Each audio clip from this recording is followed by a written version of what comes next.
Son las 8:31 de la noche en Bogotá, Quito y Lima. Es momento de actualizar los sucesos internacionales. Estamos entrando en nuestro último bloque de Directo América. Por ahora vamos con los titulares. Naciones Unidas denuncia que los ataques israelíes continúan en el sur de la Franja de Gaza, a pesar de los anuncios sobre pausas tácticas, al tiempo que se agrava la crisis política para Benjamín Netanyahu tras la disolución de su gabinete de guerra y las multitudinarias protestas en su contra.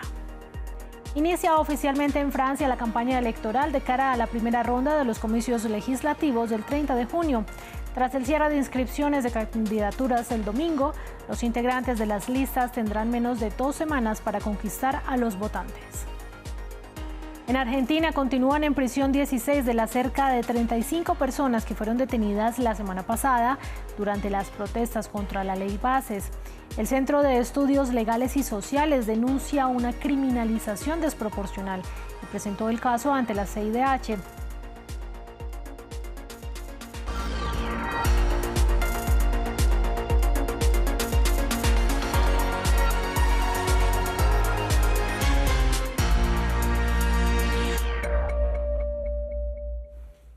Vamos a comenzar hablando de la guerra en Gaza. La Agencia de Naciones Unidas para los Refugiados Palestinos denunció que continúa el asedio del ejército israelí en el área de Rafah y en el sur del enclave, a pesar de que se habían anunciado pausas tácticas durante el día en ciertos puntos fronterizos para permitir el ingreso de ayuda humanitaria.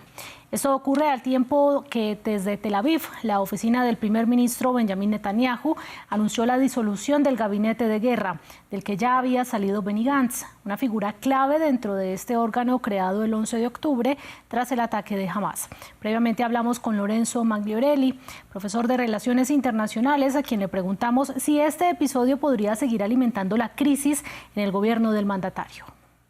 Por supuesto, de hecho, hasta Estados Unidos ha sido crítico con Netanyahu. El presidente Biden dijo que es plausible que Netanyahu esté llevando adelante esta guerra, no quiera llegar a un cese al fuego por su beneficio personal. Tiene muchísimos problemas económicos, tiene los juicios en su contra, tanto a nivel nacional como en la Corte Penal Internacional, tiene la sociedad muy dividida y en este momento está en grave crisis el gobierno de Israel. La oposición está llamando a nuevas elecciones, claramente en un momento de polarización, tanto la oposición como los partidos de extrema derecha se beneficiarían electoralmente. Y este lunes se dio apertura oficial a las campañas para los comicios legislativos de Francia. Durante las próximas 2 semanas, los candidatos buscarán apoyos en un momento de gran polarización. Algunas encuestas vaticinan que el duro revés de Emmanuel Macron en las elecciones europeas podría repetirse en esta nueva cita electoral. Andrés Triviño nos tiene los detalles. Francia comienza su carrera electoral. Con el cierre de la inscripción de las candidaturas, este 17 de junio iniciaron oficialmente las campañas para las elecciones legislativas que tendrán su primera vuelta el 30 de junio, con muchos indecisos para ir a las urnas. Estamos entrando en territorio inexplorado y, en mi opinión, vamos a avanzar hacia una asamblea ingobernable. A mí me gustaría bloquear a los extremos, que no son buenos, especialmente a la extrema derecha, porque creo que tienen opiniones muy cerradas y no lo suficientemente inclusivas ni tolerantes. Hace una semana, el presidente Emmanuel Macron disolvió la Asamblea Nacional luego de conocerse los resultados de las elecciones parlamentarias europeas, en las que el partido de extrema derecha Agrupación Nacional dobló en votos a Renacimiento, la actual fuerza oficialista, provocando lo que ha sido titulado por la prensa como un terremoto político, que ha tocado todos los sectores, incluso al fútbol. Estamos en un momento crucial de la historia de nuestro país, una situación sin precedentes, especialmente a la generación más joven. Tenemos que saber dónde poner las cosas en perspectiva y tener un sentido de prioridades. Hoy vemos muy claramente que hay extremos a las puertas del poder. Por eso llamo a todos los jóvenes a votar, a tomar realmente conciencia de la importancia de la situación. Según los primeros sondeos, la polarización entre la extrema derecha y la extrema izquierda tendrían a estos dos agrupamientos como favoritos. Mientras el partido de Macron parece perder fuerza ante un electorado descontento con la gestión de los últimos años. Y mientras tanto, en Irán se realizó el primero de 5 debates presidenciales de cara a las elecciones del 28 de junio. Los 6 candidatos discutieron esta vez sobre economía, un tema difícil para el país en medio de la creciente inflación y las sanciones que aún impone Occidente contra el gobierno persa. Los comicios son extraordinarios, pues se dan después de que el mandatario Ebrahim Raisi muriera en un accidente de helicóptero en mayo pasado. Gabriel Colchen nos cuenta más del debate de hoy. Los iraníes se preparan a elegir su próximo presidente después de la muerte de Ebrahim Raisi en un accidente de helicóptero. Este lunes se celebró el primer debate presidencial entre los 6 candidatos que fueron aprobados por el Consejo de Guardianes del país. Para la población, lo que más preocupa es el tema económico. La primera prioridad es la economía y, si queremos mencionarla en particular, es la estabilidad de la economía, la prevención de la inflación y la contención de la inflación y el crecimiento de la producción. Estas son las 3 cuestiones principales. Entre los 6 candidatos, 5 son de línea dura, como Said Jalili, el antiguo secretario del Consejo Supremo de Seguridad Nacional, considerado el favorito del guía supremo de la revolución, el Ayatollah Jamenei.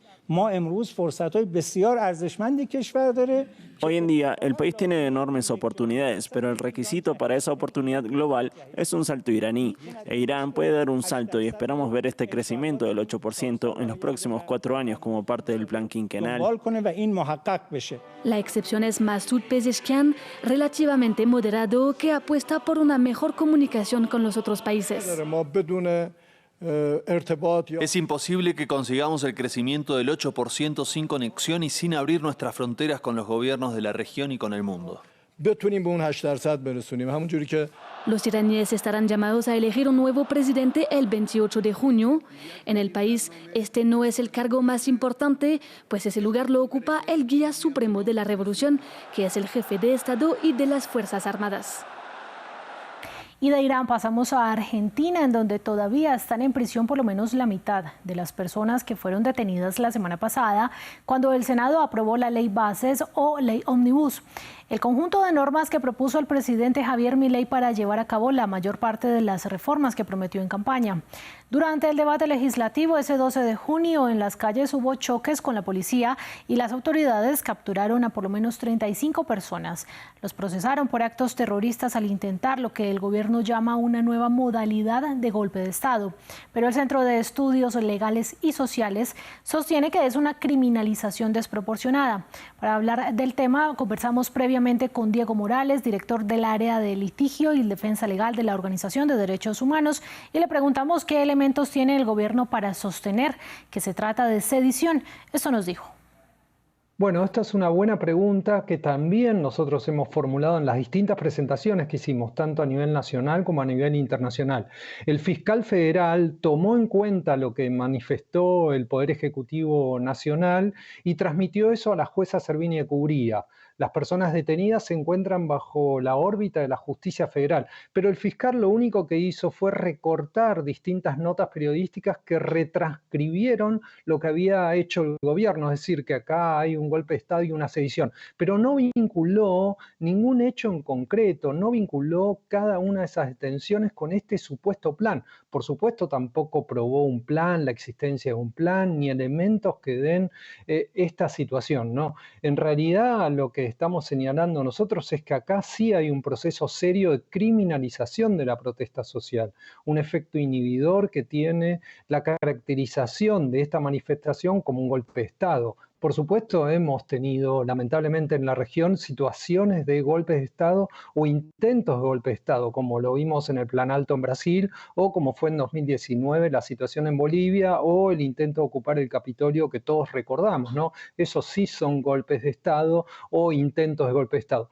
Acá lo que se ve fue una manifestación pacífica, una manifestación que transcurría sin ningún tipo de problema hasta que la policía decidió dispersar la manifestación a través del uso de los elementos que ya señalé, ¿no? Y entonces por esa razón planteamos la necesaria participación de la Comisión Interamericana de Derechos Humanos en estos hechos. El día 11 de julio vamos a tener una audiencia en la Comisión Interamericana sobre la protesta social en Argentina y vamos a llevar, por supuesto, estas evidencias, ¿no?, de este proceso de criminalización que lleva adelante el Poder Ejecutivo Nacional. Y en Estados Unidos, concretamente en el estado de California, los incendios ya consumieron más de 6.000 hectáreas y el Cuerpo de Bomberos del Condado de Los Ángeles dijo que apenas el 8% de las llamas estaba controlado.